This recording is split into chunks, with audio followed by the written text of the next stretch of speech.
नमस्कार मित्रांनो, तुमच्या सर्वांचं स्वागत आहे आकृतीस किचन कॉर्नरमध्ये। तर मी आली आहे माझ्या मूळ गावात, जे आहे तालुका महाड, जिल्हा रायगड, भवानीनगर इथे। तर हे पहा, मी तुम्हाला माझ्या गावाचं थोडंफार सौंदर्य दाखवते। हे एकदम रिमोट एरिया आपण म्हणू शकतो, म्हणजे एकदम प्रॉपर गाव ज्याला आपण म्हणतो ना, हा तसा गाव आहे। इकडे लिटरली नेटवर्कही मिळत नाही। तर अशा ठिकाणी आपण आज बनवलेला आहे गोडा मसाला। तर हा आहे आमच्या आजी सासूंचा वरवंटानी पाटा, आणि त्याच्यावरती मी पहिल्यांदा गोडा मसाला म्हणजे यूट्यूबवरती टाकण्यासाठी स्पेशली तुम्हा सर्वांसाठी गोडा मसाला कसा बनवायचा त्याचं प्रोसेस केली आहे। तर सर्वात आधी इथे बघा, हे जे कांदे असतात ह्यांना आपण एका अशा दगडाने असं वरून चेचून घ्यायचं आहे, ज्याच्याकडून ते ओपन होतील। आणि ते ओपन होण्याचं कारण असं की एकदा ते आपण जो घेतलेला कांदा आहे ना, तो चांगला आहे की खराब आहे हे पहा। जसं आता हा कांदा खराब आहे, तर तुम्ही वरून जसंच त्याला जोरात त्या दगडाने मारता तसंच तो कांदा ओपन होतो आणि त्याच्या आतमध्ये चांगला आहे की खराब आहे ते बघता येतं। ही बघा, ही आमची गावची चूल आहे जी आम्ही घराच्या बाहेर लावलेली आहे। त्याच्यामध्ये हा कांदा आणि अशाच प्रकारे खोबऱ्याचा तुकडा टाकून आम्ही भाजून घेतला। आता लागणारं साहित्य इथे बघा, मी जाडं मीठ घेतलेलं आहे, हळद घेतली आहे, धनापूड, आणि त्याच्यासोबत गरम मसाला, 7-8 लसणाच्या पाकळ्या, हा बघा कांदा भाजलेला, आणि हा बघा खोबराही घेतला आहे भाजलेला, आणि त्याच्यासोबत माझ्याकडे थोडेसे ओले खोबऱ्याचे तुकडे होते तेही मी वापरलेत। आल्याचा तुकडा बिलकुल ऑप्शनल आहे, तुम्हाला घ्यायचं असेल तर घ्या। खरं तर जे आपलं पारंपरिक गोडा मसाला बनवतात त्याच्यामध्ये आल्याचा तुकडा टाकत नाहीत, कारण की त्यावेळेस आल्याचे एवढी यूजफुल नसायचे, आलं एवढं मिळायचं नाही, त्याच्यामुळे पण माझ्याकडे अवेलेबल होता म्हणून मी तो घेतलेला आहे। आणि आता हा घेतला आहे पाटा, आणि पाट्याच्या वरती सर्वात आधी आपण जे टाकलं आहे ते आहे आपलं खोबरा, आणि त्या खोबऱ्याला आपल्याला टेचून घ्यायचा आहे। जो सुका खोबरा असतो ना, मी त्याचा वापर केला होता, जो मी चुलीमध्ये भाजलेला आहे तो। आणि मग त्याच्यानंतर त्याला पाट्यावरती टाकायचं आणि चांगलं चेचून घ्यायचं, एकदम बारीक बारीक करून घ्यायचं, जेणेकरून आपल्याला नंतर जास्त मेहनत लागत नाही। त्याचप्रकारे मी अद्रक पण घेतला आहे, यानी की आलं आणि लसूण, त्यालाही एकत्र टाकायचं आहे आणि त्यालाही त्याचप्रमाणे। आणि जर तुम्हाला एक्सपिरियन्स नसेल तर प्लीज जसा मी हात ठेवला आहे तसं ठेवू नका। ज्यांना कोणालाही एक्सपिरियन्स असेल हे व्यक्ती म्हणजे तेच व्यक्ती हे जनरली करतात, नाही तर वरवंटा हातावरती घ्याल मारून। आणि त्यानंतर आता मी घेतलेला आहे भाजलेला कांदा। आता कांदे तुम्ही पाहिले असाल की मी साल न काढता चुलीत टाकले होते, त्याच्यामुळे जेव्हा ते भाजून निघतात तर त्याच्यावरची साल भाजलेली असते, मग ती साल आपण काढून घ्यायची। एकदा आतमध्ये व्यवस्थित चेक करायचं की आपला जो कांदा आहे तो संपूर्णपणे चांगला आहे ना, म्हणजे आपण खाऊ शकतो ना, खराब तर नाही ना, किडलेला तर नाही ना, चुकून जर आपल्यापासून दुर्लक्ष झालं असेल तर। आणि मग त्याच्यानंतर आपण घेतलेत सगळे कांदे आणि सेम त्याच पद्धतीने टेचून घ्यायचे। कांदा टेचणं थोडासा रिस्की असतं, कारण की कांदा जसंच दगडाखाली येतो ना तसंच तो सटकतो, त्यामुळे खूप हळूहळू पद्धतीने करायचं। आणि त्याच्यानंतर कांदा, लसूण, अद्रक ह्याला परत एकत्र करून त्यालाही टेचायचे। आमच्या गावी आता सध्या गोंधळ सुरू आहे, त्याच्यामुळे तुम्हाला बॅकग्राऊंडमध्ये ते जे गोंधळी असतात ते जे वाजतात त्याचा आवाज येत असेल कदाचित, आय गेस। त्याच्यानंतर परत ते टेचत राहायचं जोपर्यंत त्याला तुम्ही बारीक करू शकता। जितकं बारीक कराल तितकं तुम्हाला नंतर म्हणजे कमी मेहनत लागेल। आता हे बारीक झालेलं आहे बऱ्यापैकी। त्याच्यानंतर आपण ह्याच्यामध्ये आता घ्यायचं आहे मसाला।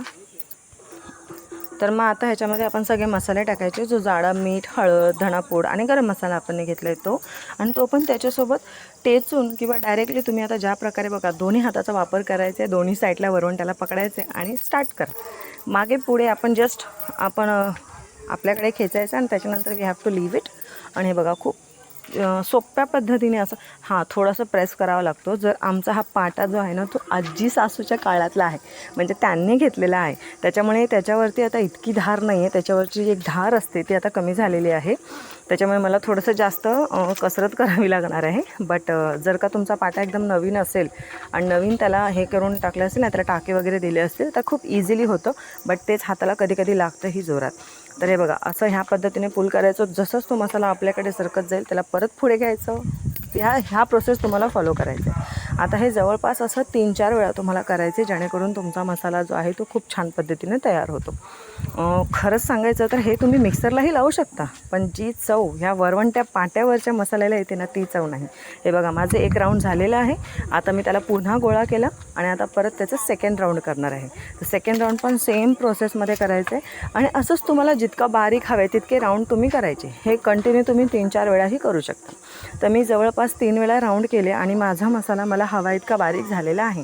आता आपण त्याला स्वच्छ एकत्र करून घेऊया सर्वात आधी, मग स्वच्छ धुवून घेऊया. तर हा बघा, हा मी एकत्र किती छानपैकी माझा मसाला एक बॉलसारखा तयार झालेला आहे. तुम्ही पाहू शकता, एकदम सुका मसाला आहे, कोरडा मसाला आहे. पाणी न घालता ह्या मसाल्याला वाटलं गेलं आहे. आणि जेव्हाही आपण दगडांवरती त्या मसाल्यांची पेस्ट करतो ना, त्यावेळेस त्याच्या आतमधले ऑइल, त्याच्या आतमध्ये जो तेल असतो ना, तो रिलीज होतं. हे बघा, तुम्ही माझ्या हातावरतीही बघू शकता की किती शाईन आहे. हे लसूण, अद्रक, मिरची नाही घेतलं आहे, खोबरं त्याचं आहे.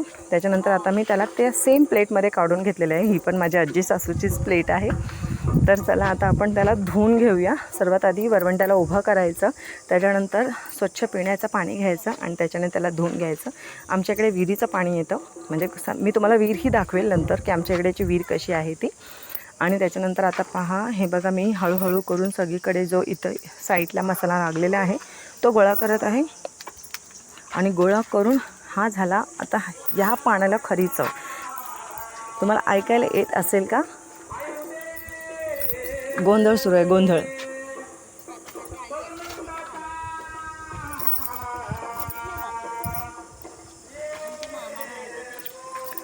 तर हे पहा, हे मी असा वरवंटा घेतला आहे धुवून. आणि आता ह्याच्यानंतर हा जो पाणी आहे ना, तो आपण आपल्या सेम प्लेटमध्ये काढून घेऊया.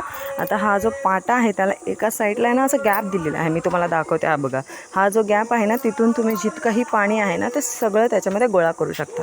तर हे पहा, असं असं करून एकदम सगळीकडे जितकंही पाणी लागलेलं आहे ते तुम्ही सगळं गोळा करून घ्यायचं आहे. म्हणजे जिथेही मसाला लागलेला आहे. तर आहे ना एकदम मस्त. तेव्हाची सायन्स, तेव्हाचं टेक्नॉलॉजी. बघा, पाणी कुठेही बाहेर पडणार नाही, सरळ तुमच्या ताटात पडणार.